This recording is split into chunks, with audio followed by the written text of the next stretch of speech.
The phone screen cracked under Savannah's trembling thumb as she typed the message that would change everything. Blood smeared across the glass, making it hard to see the letters. But she didn't stop. She couldn't stop.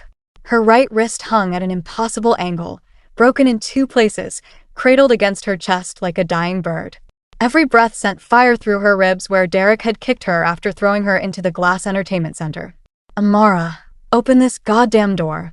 Derek's voice boomed through the bathroom door, rattling the hinges. The sweetness from 5 minutes ago had evaporated, replaced by the rage she knew too well. "You know I didn't mean it, baby. Just open up." Savannah pressed herself deeper into the corner between the bathtub and toilet, making herself as small as possible. The cold tile against her back was the only thing that felt real. Everything else seemed like a nightmare she couldn't wake from. Her split lip tasted like copper. Her left eye was swelling shut. 5 years of marriage had led to this bathroom floor, covered in her own blood, typing a desperate message to her sister Nina in Seattle. "Nina, he's going to kill me this time." She typed with her left thumb, each word a prayer. Broken wrist. Locked in bathroom. He won't stop. Phoenix Heights, Apt 23B. Please come now. Her finger hovered over the send button. This was it. This was her asking for help after years of hiding the bruises, making excuses, believing his apologies.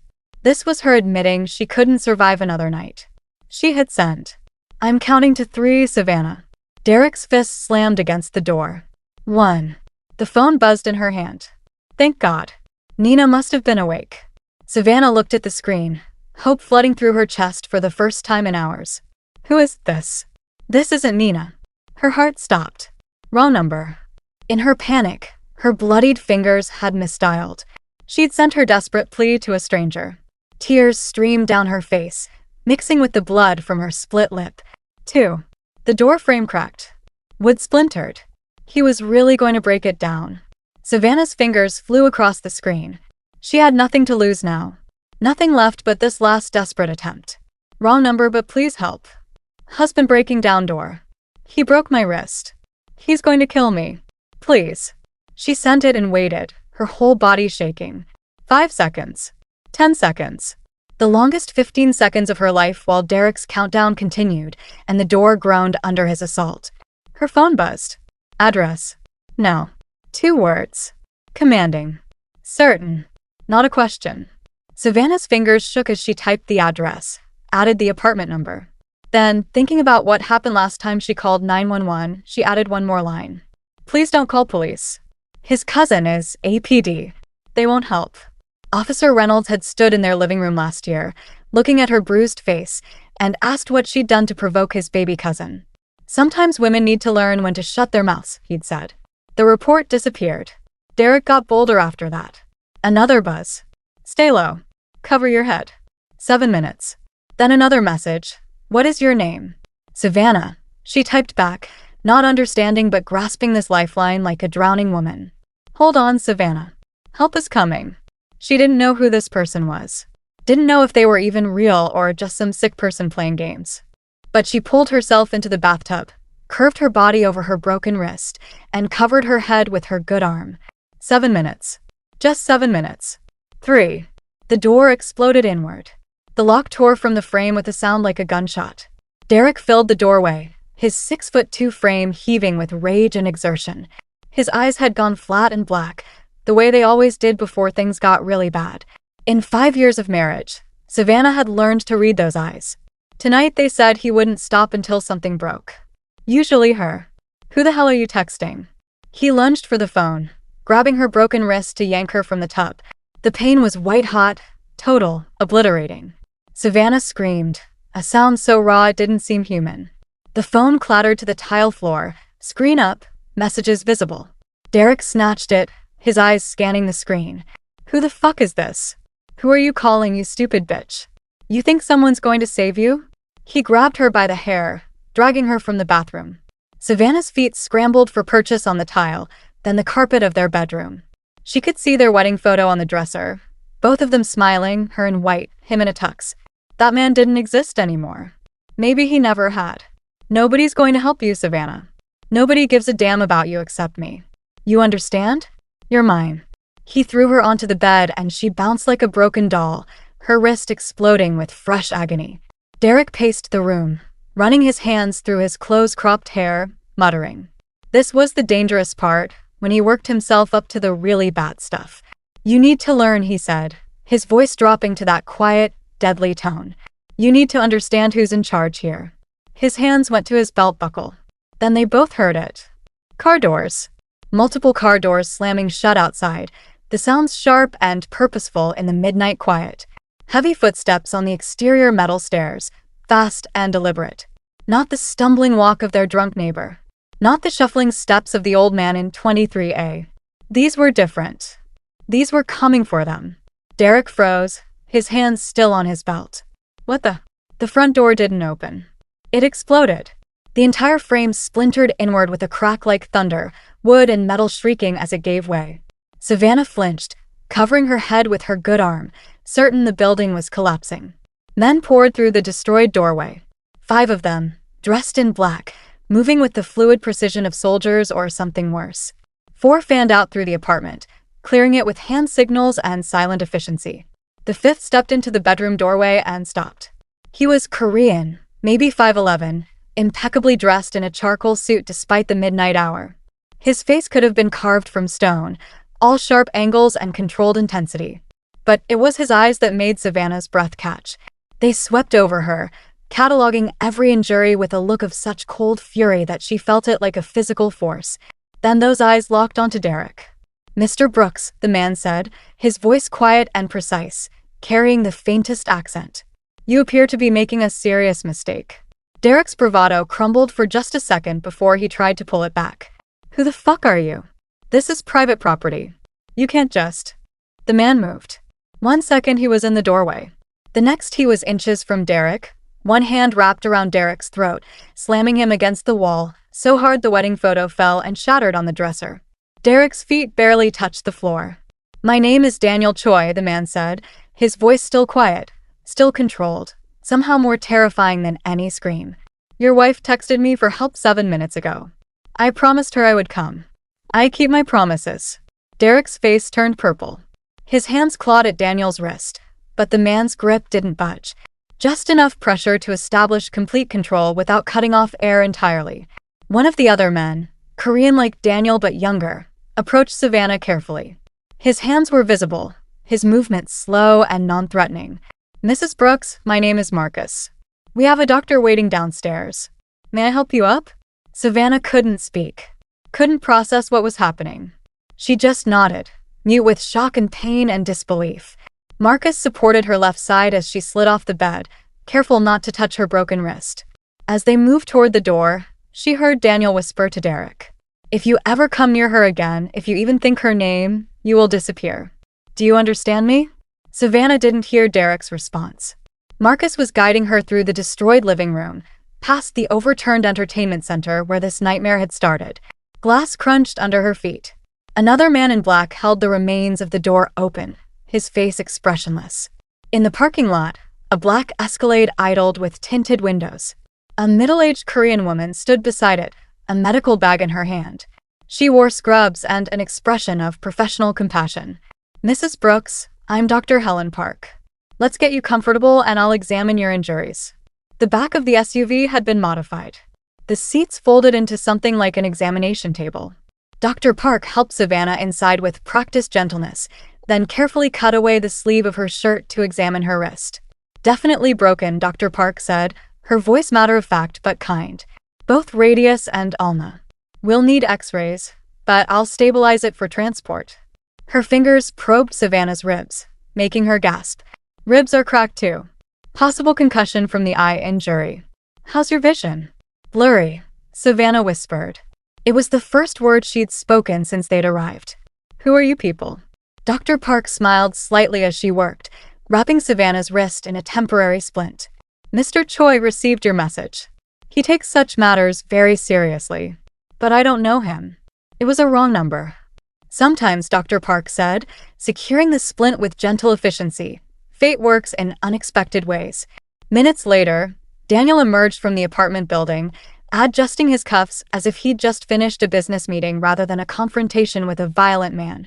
He slid into the front passenger seat and looked back at Savannah through the rearview mirror. "He will not trouble you again," Daniel said. It wasn't a promise. It was a statement of fact. The Escalade pulled out of Phoenix Heights apartments. Savannah watched through the tinted window as the building disappeared behind them. 5 years of her life, vanishing into the Atlanta night. She'd never go back. Never see Derek again. She didn't know how Daniel had made that possible, but somehow she believed him completely. Dear. Park's private clinic was in Buckhead, in a building that looked more like a luxury hotel than a medical facility. The x-rays confirmed what Dr. Park had suspected. Fractured radius and ulna in her right wrist. 2 cracked ribs on her left side. Mild concussion. Lacerations requiring 12 stitches total. Contusions covering 20% of her body. Dr. Park documented everything with clinical precision, photographing each injury, making detailed notes. "Why are you documenting everything?" Savannah asked as Dr. Park stitched the cut above her eyebrow. The local anesthetic had numbed the physical pain, but nothing could touch the exhaustion settling into her bones. "I said no police." Mr. Choi's instructions, Dr. Park explained, her needle moving with practiced precision. "This documentation is for your protection, should you need it later. But you're right. No police involvement unless you request it." His cousin, Savannah said, the words bitter. "Officer Reynolds. Last time I called 911, he came. Stood in our living room and asked what I'd done to make Derek so angry. Said sometimes women need to learn their place." Dr. Park's hands stilled for just a moment. "I see. Well, Mr. Choi has connections that supersede local law enforcement, Mrs. Brooks. The documentation is insurance. Nothing more." As Dr. Park applied the cast to her wrist, Savannah found herself talking. Maybe it was the pain medication making her loose-tongued. Maybe it was the sheer relief of being somewhere safe. Or maybe it was because Dr. Park listened without judgment, without asking what she'd done to deserve it. She told Dr. Park about meeting Derek 6 years ago at the hospital where he worked as an administrator. How charming he'd been, how attentive. How her mother had warned her that his charm felt too smooth, too practiced, like antifreeze, sweet and deadly. How Savannah hadn't listened because she was 23 and in love and certain she knew better. She told her about the first time he'd hit her, 6 months after the wedding. How he'd cried and apologized and sworn it would never happen again. How it happened again 2 weeks later. Then again. Then regularly. How he'd isolated her from friends, from family. Made her quit her job as an art therapist 3 years ago because he said it put ideas in her head. Ideas about independence. About having her own money. Her own life. "My sister Nina moved to Seattle 2 years ago," Savannah said, her voice cracking. "She begged me to come with her. But I couldn't admit it. Couldn't admit I'd been that stupid, that I'd stayed that long. So I lied and said everything was fine. Tonight was the first time I tried to reach out to her in months." "And instead you reached Mr. Choi," Dr. Park said, finishing the cast. "Who came anyway? Why?" Savannah looked at Dr. Park directly. Why would a complete stranger drop everything at midnight to save someone he's never met? Dr. Park was quiet for a moment, packing her supplies. When she spoke, her voice was gentle. "That's not my story to tell, Mrs. Brooks. But I will say this. Mr. Choi has very specific views about men who hurt women. Very personal views. He meant what he said. You're safe now." They drove to a high-rise in Midtown, the kind of building Savannah had walked past 100 times wondering who lived behind those floor-to-ceiling windows. The answer, apparently, was her. At least temporarily. Marcus showed her into a furnished 2-bedroom apartment on the 22nd floor. The city spread below like a circuit board of lights, beautiful and surreal. The closet held clothes in her size. The bathroom was stocked with toiletries. A new iPhone sat on the kitchen counter, pre-programmed with secure contacts. "Building has 24-hour security," Marcus explained, his voice professional but not unkind. "One of our team will always be on this floor. Mr. Choi's instructions. You're safe here, Mrs. Brooks." "I can't pay for this," Savannah said, overwhelmed. "I don't have anything. Derek controlled all our money. I don't even have my purse. It's back at." "Already handled," Marcus interrupted gently. "When you're ready. Mr. Choi's businesses employ many people who are looking for fresh starts. But right now you should rest. Heal. Everything else can wait." When Marcus left, Savannah stood in the center of the pristine living room and finally let herself break. She cried until dawn, great heaving sobs that hurt her cracked ribs, but she couldn't stop. She cried for the woman she used to be, before Derek had systematically dismantled her piece by piece. She cried for the 5 years she'd lost to fear and shame and the desperate hope that maybe this time he'd change. She cried because a stranger had come when she'd called for help, and she hadn't even known such kindness existed anymore. But underneath the tears was something else.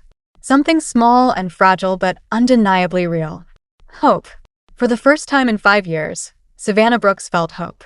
3 days passed in a haze of pain medication and sleep. When Savannah finally felt steady enough to use the laptop provided, she searched for Daniel Choi. What she found made her hands shake. His businesses were legitimate enough. Restaurants throughout Atlanta. Commercial real estate. Several high-end nightclubs. But the deeper she dug, the more questions arose. Reddit threads speculating about his family's connections. Whispers of Korean organized crime networks. One article from 5 years ago about his father's death under suspicious circumstances. Another about the Choi family's arrival from Seoul in the 1980s, building an empire that spanned legitimate enterprises and what the article carefully called other interests. Daniel Choi wasn't just a businessman. He was something else entirely. Something potentially dangerous. The knock on her door that evening made her jump. Through the peephole, she saw Marcus first, scanning the hallway. Then Daniel stepped into view, carrying bags that smelled incredible. Korean food. Her stomach, which had barely tolerated anything for 3 days, suddenly growled. "Mrs. Brooks," Daniel said with a slight bow when she opened the door. "I hope I'm not disturbing you. I brought dinner. My grandmother's recipes. I thought you might be tired of delivery food." Savannah should have been afraid. This man who'd broken down a door and terrorized Derek without breaking a sweat. This man with whispered connections to organized crime. But standing in her doorway with bags of homemade Korean food, he looked almost nervous. "Please," she said, stepping aside. "Come in." They sat at the small dining table by the window. Daniel unpacked containers of bulgogi, kimchi, japchae, and a rich stew that made Savannah's eyes water from the spice. He served her with careful attention, making sure she had everything she needed before touching his own food. "This is incredible," Savannah said after her first bite of bulgogi. It was the first meal she'd truly tasted since that night. Everything else had been ash in her mouth. "My grandmother is a tyrant in the kitchen," Daniel said, and there was warmth in his voice when he mentioned her. "She believes food heals more than just the body. Is she the one who taught you to?" Savannah trailed off, not sure how to finish the sentence. "To break down doors? To terrify violent men with just your voice?" Daniel's expression darkened slightly. "My grandmother taught me many things. Honor. Responsibility. The importance of keeping promises. Especially promises made to people who have nowhere else to turn." Savannah set down her chopsticks. "I looked you up. I assumed you would. You'd be foolish not to. The articles say your family has connections. That your businesses aren't all." She searched for a diplomatic word. "Legal?" Daniel supplied, his voice neutral. "My family built businesses here over 2 generations. Some legitimate. Some in what you might call gray areas. I inherited both when my father died 5 years ago. I'm working to move everything legitimate, but it's a long process. Old connections aren't easily severed." "So you're basically a gangster who happens to rescue women from domestic violence," Savannah said, the words coming out sharper than she'd intended. Maybe it was the pain medication. Maybe it was exhaustion. Maybe it was the surreal absurdity of having dinner with a man who'd saved her life and might also be a criminal. Daniel almost smiled. "Almost. That's not inaccurate. Though I prefer entrepreneur with complicated legacy. And I don't make a habit of rescuing people.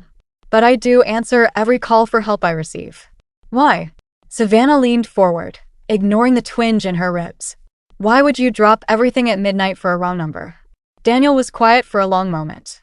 He set down his chopsticks and looked out the window at the city lights. When he spoke, his voice was steady, but there was something beneath it. Old pain, carefully controlled. "My mother texted for help once. Her message went unanswered. I was 12. I found her body the next morning." He turned to look at Savannah, his eyes reflecting the city lights. "I made a promise to myself that day. I would answer every call for help I received. Every single one. Because I know what it's like when no one comes." Savannah felt tears prick her eyes. "Daniel, I'm so sorry." "Don't be sorry. Be alive. That's enough." He picked up his chopsticks again, the moment of vulnerability passing. "Now, tell me about your work. Dr. Park mentioned you were an art therapist." So Savannah told him about her degree, her work with traumatized children at a community center in Louisiana, How she'd loved helping kids express pain they couldn't put into words. How Derek had made her stop 3 years into their marriage, saying it put ideas in her head about being independent, about not needing him. "You should practice again," Daniel said when she finished. "That skill, that calling, it's part of who you are. He took it from you. Take it back." 2 weeks later, when her cast had settled and the worst of her injuries had faded to yellow-green bruises, Daniel came by with a proposal. "I fund a community center in West End. They've been looking for an art therapist for 6 months. Would you be interested?" Savannah's first instinct was suspicion. "Is this charity? Pity employment because you feel responsible for me?" "No." Daniel's voice was firm. "The director, Mrs. Gloria Chin, makes all hiring decisions. I simply fund the building. She's needed an art therapist for months and hasn't found the right person. Your credentials are exactly what she's looking for. If you're not interested, tell me and I'll drop it. But I thought you might want to reclaim something Derek took from you." West End Community Haven occupied a renovated warehouse in a neighborhood that had seen better days but was fighting its way back. Inside, children's artwork covered the walls in explosions of color. Savannah felt something shift in her chest, like a door opening to let light into a dark room. Mrs. Chen was 60-something, Chinese-American, with no-nonsense eyes and a firm handshake. "Mr. Choi mentioned you might be interested in our art therapy position. Tell me about your experience." The interview was real. Mrs. Chen asked hard questions about trauma-informed care, about working with children from violent homes, about her theoretical approach and practical methods. Savannah found herself answering with a confidence she hadn't felt in years, talking about something she knew, something she loved. "We serve about 200 children weekly," Mrs. Chen said as they toured the facility. "Many from households affected by addiction, incarceration, or domestic violence. They need safety and they need ways to process experiences most adults couldn't handle. Can you give them that?" "Yes," Savannah said, and meant it. "Yes, I can." She started the following Monday. 8-year-old Jasmine was her first real breakthrough. Small and quiet, she'd witnessed her mother's boyfriend beat her unconscious. Wouldn't speak in group therapy. Wouldn't make eye contact. But when Savannah gave her paints and paper, Jasmine created a picture of herself as a superhero, protecting her mother from a monster. "Tell me about your picture," Savannah said gently. "That's me." Jasmine pointed to the superhero. "I'm strong. I can fight the monster now." "You are strong," Savannah confirmed. "Stronger than you know." Watching Jasmine smile, really smile, Savannah realized something. Helping these children helped her too. Every breakthrough was proof that trauma didn't have to be the end of the story. That victims could become survivors. That broken could become whole again. Daniel visited the center sometimes, always respectful, never intrusive. He'd crouch down to the children's level, listen to their explanations of their artwork with genuine interest. They loved him, these kids who'd learned not to trust adults. Something about Daniel's quiet presence made them feel safe. 3 months after that desperate text message, Savannah moved into her own apartment. Small but sunny, in a neighborhood where she could walk to work. The rent stretched her new salary thin, but it was hers. Every piece of furniture she bought, every picture she hung was a declaration. "This is my space, my life, my choice." "You didn't have to leave," Daniel said, helping her move boxes. The other apartment was secure. Safe. "I know," Savannah said, hanging a framed print of a Georgia O'Keeffe painting. "But I need to know I can do this myself. That I'm standing on my own feet, making my own way. Otherwise, I've just traded one kind of dependence for another." Daniel nodded slowly. "I understand. But I'd like to keep visiting. If that's acceptable." "I'd like that," Savannah said, and realized she meant it. Over the past months, Daniel had become something more than her rescuer. He was becoming her friend. Their relationship evolved slowly, carefully. He'd bring dinner twice a week. They'd explore the city together, museums, concerts, restaurants she'd never dared go to with Derek. Daniel introduced her to Korean cinema, to his culture through film and food and stories about his grandmother. Savannah shared her artwork with him, her dreams of expanding the therapy program, her hope of reconnecting with her sister Nina. "Have you called her?" Daniel asked one evening as they walked through Piedmont Park. Fall had turned the trees gold and red. "Not yet," Savannah admitted. "I'm afraid. Afraid she'll be angry I waited so long. Afraid she'll say I told you so. Afraid she won't forgive me for lying about how bad it was." "She's your sister," Daniel said gently. "She'll forgive you. Love forgives." 6 months after the rescue, Daniel invited Savannah to meet his grandmother. The invitation felt significant, weighted with meaning Savannah didn't fully understand. Daniel had mentioned Halmoni often, with a mixture of respect, affection, and slight terror that made Savannah smile. Halmoni Choi lived in a traditional Korean home in Duluth, surrounded by a garden that must be stunning in spring. She was tiny, barely 5 feet, with silver hair pulled into a perfect bun and eyes that saw everything. Savannah felt like she was being X-rayed as Halmoni looked her up and down. So Halmoni said in Korean accented English, "You are the woman who texted my grandson by mistake." "Yes, ma'am," Savannah said, suddenly terrified. "I'm Savannah. Sit. Eat. Tell me about yourself." Over a meal of traditional Korean dishes Halmoni had prepared, Savannah told her story. About her work with traumatized children. About her dreams of expanding the art therapy program to more centers across Atlanta. About slowly rebuilding her relationship with her sister Nina, who'd cried with relief when Savannah finally called. Halmoni listened without interruption, nodding occasionally. When Savannah finished, the old woman studied her with those sharp eyes. "You have survived much," Halmoni said finally. "It has made you strong, not bitter. This is good. Bitter people cannot heal others." She turned to Daniel and said something in rapid Korean that made him flush slightly. "What did she say?" Savannah asked as they drove back to the city. Daniel smiled, a real smile that softened his usually controlled features. "She said I should not waste time with someone worthy of our family.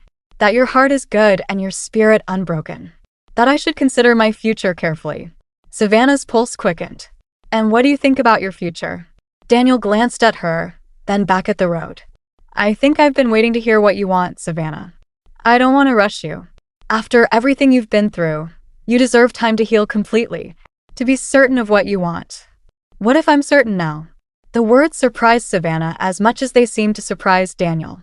"What if healing isn't about waiting for some perfect moment when I'm completely whole?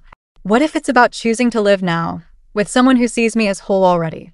Daniel pulled into her apartment complex and parked. Turned to face her fully. "Are you saying what I think you're saying?" "I'm saying I want to try this. With you." Savannah's voice was steady despite her racing heart. "I'm saying I've been waiting for you to make a move and I'm tired of waiting. I'm saying I know you're dangerous and complicated and probably involved in things I shouldn't ask about. But I also know you're kind and patient and you came when I called for help. I know you've never once tried to control me or tell me what to do. I know you make me feel safe and seen and valued. So yes, Daniel Choi, I'm saying exactly what you think I'm saying." Daniel's carefully controlled expression cracked. He reached across the center console and cupped her face with one hand, gentle as if she were made of glass. "I've wanted to kiss you since you drew that sunset sketch 2 months ago and said it represented hope." "Then kiss me," Savannah whispered. He did. Gentle at first, giving her every chance to pull away, to change her mind. But Savannah leaned in, kissing him back with 5 years of pent-up longing for connection, for tenderness, for passion without violence. When they finally separated, both breathing hard, Daniel rested his forehead against hers. "Come upstairs," Savannah said. That night, Daniel approached her body like it was sacred. Every touch was a question, every kiss sought permission. When she flinched at a sudden movement, he froze immediately, waited until she nodded before continuing. When certain positions reminded her of Derek's violence, Daniel adjusted without making her feel broken. When she started crying in the middle of it all, overwhelmed by the difference between this and what she'd known before, he held her until the tears passed. This wasn't just sex. It was reclamation. It was healing. It was proof that intimacy could be safe. 8 months after that desperate text message, Savannah was working late at the community center, finishing a grant application that would expand their program to 3 more locations across Atlanta. The building was quiet, most staff gone home. She was so absorbed in the budget section that she didn't notice the time until her phone buzzed. Daniel's text read, "Working late? Want me to send Marcus to pick you up?" She smiled, typing back, "Almost done. I'll catch a ride in 20 minutes. I'll send him now. Don't argue." Savannah shook her head, still smiling. Daniel's protectiveness had worried her at first, reminded her too much of Derek's control. But she'd learned the difference. Daniel's concern came with respect for her choices. When she said no, he listened. When she needed space, he gave it. His protectiveness felt like safety, not a cage. She turned back to her laptop, determined to finish this section before Marcus arrived. The sound of the office door opening barely registered. "I'll be ready in 5 minutes," she said without looking up. Take your time, Savannah. We have all night to catch up. The voice froze her blood. Not Marcus. Not anyone from Daniel's team. Derek. She looked up slowly. He stood in her doorway, thinner than she remembered, his eyes sunken but burning with that familiar rage. In his right hand, held with disturbing casualty, was a gun. Surprised, Derek said, his voice carrying that syrupy tone that used to make her skin crawl. Did your boyfriend tell you I was gone for good? I was. For a while. But you're still my wife, Savannah. And I don't give up what's mine. The divorce papers were filed 4 months ago, Savannah said, her voice steadier than she felt. Her hand moved slowly toward the panic button Daniel had insisted on installing, hidden under her desk. I never signed them. Derek moved into the office, closing the door behind him. And I'm not going to. We're leaving tonight. You're coming with me, or I'll kill that Korean bastard who thinks he owns you. He doesn't own me, Savannah said, her fingers finding the button. Nobody owns me. Not you. Not him. Not anyone. Wrong answer. Derek lunged forward, grabbing for her laptop. Savannah pressed the panic button as she stood, backing away from the desk. That was stupid, Derek said, seeing her hand move. Real stupid, Savannah. He raised the gun, pointing it directly at her chest. I should just shoot you now. Save everyone the trouble. But I want him to know. Want him to see what happens when someone takes my property. I was never your property, Savannah said. Something had changed in the 8 months since she'd left. Something fundamental. She wasn't the terrified woman in that bathroom anymore. And you're not going to shoot me. No. Derek's finger tightened on the trigger. Why not? Because you're a coward. You only hurt people who can't fight back. That's why you came here instead of Daniel's penthouse. That's why you waited until you thought I was alone. Savannah's heart was racing, but her voice stayed level. Daniel had taught her self-defense, had made her practice scenarios just like this. But I'm not alone. And I'm not afraid of you anymore. The building alarm shrieked to life, the panic button triggering the security system. Derek flinched at the sound, his attention wavering for just a second. Savannah moved. She grabbed the heavy ceramic mug from her desk, the one painted with wobbly stars by one of her students, and hurled it at Derek's face. It struck his temple with a satisfying crack. He staggered, the gun dipping, and Savannah followed up exactly as Daniel had taught her. Knee to the groin, hard and fast. Elbow to the face as he doubled over. The gun clattered to the floor. They both dove for it. Derek was bigger, but Savannah was faster. Her fingers closed around the grip first. She kicked it away, sending it skidding under the filing cabinet. Derek roared, tackling her. They crashed into the desk, then to the floor. His hands closed around her throat. Savannah clawed at his face, felt her fingernails draw blood, but his grip tightened. Black spots danced in her vision. The office door exploded inward. Building security poured in, pulling Derek off her. Savannah gasped for air, her throat on fire, as they restrained him. Then Marcus was there, and 2 more of Daniel's team, and finally Daniel himself. Daniel looked at Derek, held on the floor by 3 security guards, then at Savannah, bruised but standing. His expression went through several changes before settling on controlled fury. He moved toward Derek with lethal intent. No. Savannah's voice was hoarse but firm. She stepped between Daniel and Derek. Not your way. Not this time. Savannah, he tried to kill you. I know. And he failed. Because I fought back. She touched Daniel's arm, felt the tension vibrating through him. I want him prosecuted. I want the legal system to handle this. I want him in prison where everyone can see what he really is. Can you give me that? Daniel's jaw clenched. Then he nodded. If that's what you want. It is. The police arrived 10 minutes later. Real police this time, not Derek's cousin. Daniel's connections ensured they took the case seriously. The security footage showed everything. Derek breaking in, threatening Savannah with a gun, attacking her. His fingerprints were on the weapon. There was no way out for him this time. Officer Reynolds did show up, tried to talk to his cousin. Daniel intercepted him with a smile that was all teeth. Officer Reynolds. I don't believe you have jurisdiction here. This is being handled by detectives from downtown. Unless you'd like me to file a complaint about your previous handling of domestic violence calls involving Mr. Brooks. Reynolds left quickly after that. In the hospital later that night, getting her throat examined for damage, Savannah felt something she hadn't expected. Power. Not the violent kind Derek had wielded. Not even the controlled intensity Daniel possessed. This was different. This was the power of someone who'd looked at her abuser and refused to be a victim anymore. "Does it hurt?" Daniel asked, touching her hand gently. They'd given her something for the pain, but the bruises on her throat were already darkening. "Not as much as you'd think," Savannah said. "I fought back, Daniel. I actually fought back. You did more than that. You won." He kissed her forehead. "I'm proud of you." Derek Brooks pleaded guilty to breaking and entering, assault with a deadly weapon, attempted kidnapping, and stalking. The judge sentenced him to 12 years in state prison. The same week, Savannah's grant application was approved. Her art therapy program would expand to 5 community centers across Atlanta, helping hundreds more children process their trauma. She reconnected with Nina, who flew in from Seattle when she heard what happened. They cried together, apologized together, promised to never let silence come between them again. 10 months after that wrong number text message, Daniel proposed. Not with a diamond, but with his grandmother's jade ring, in the apartment where Savannah had first begun to heal. "This ring has been in my family for 3 generations, Daniel said, kneeling beside her couch. "Halmoni wants you to have it. If you'll have me. With all my complications and contradictions." "I will," Savannah said, letting him slide the cool jade onto her finger. "But I need time before we actually marry. I need to be completely whole on my own before I can be whole with you." "I'll wait as long as you need," Daniel said, pulling her close. "I waited 34 years to find you. What's a little more time? They say wrong numbers are just mistakes. Random digits misstyled in panic." But Savannah didn't believe in accidents anymore. That desperate text meant for her sister, received by a stranger instead, had saved her life. More than that, it had given her the chance to reclaim it. Some people might call it luck. Daniel called it fate. Savannah called it proof that sometimes salvation comes from the most unexpected places. That being rescued once doesn't make you weak.